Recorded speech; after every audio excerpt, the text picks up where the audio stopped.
Okay, next episode of the CBR build. We've got it up on the bench, ready to get stripped down to basically a rolling chassis with an engine in it. I've got a new set of forks for it that I'm going to try and make fit, which I will show you in a bit, but for now let's just get stuck into the teardown.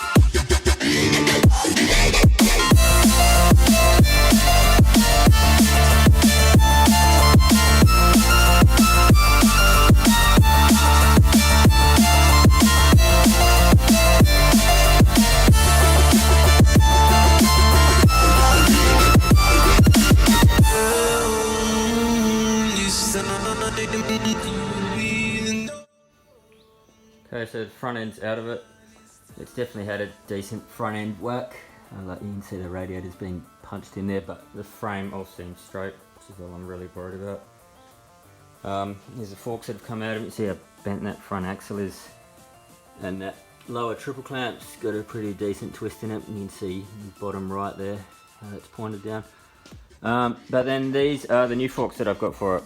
They're from 2011 KTM125 Duke. Obviously the main difference being that they're upside down, but also just a bigger diameter leg.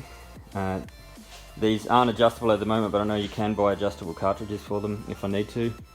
But as far as ride height goes, it's pretty similar. Much bigger triple clamp assembly, which could be an issue. I'm about to trial fit that in a minute and see how we go with that. But yeah, overall I think that they're going to be much better, and I think I'm going to be able to make them work.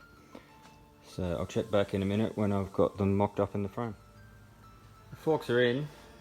They're not too bad. The main issue that I'm going to have with them is the stem on these triple clamps is 30mm longer than the original CBR one.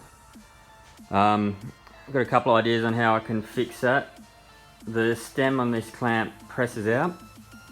So if I can find a bearing with the same outer diameter as the CBR frame and the inner diameter of the KTM stem, then I might be able to get away with just shortening the stem a little bit and then pressing that back in.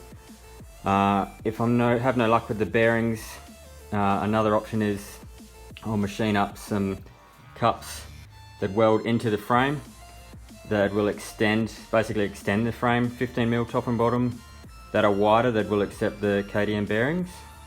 That's another option. And then the last option, which I'd rather not do, but I will if I have to, is get a KTM Duke frame, cut the head tube off it and weld it onto the CBR frame.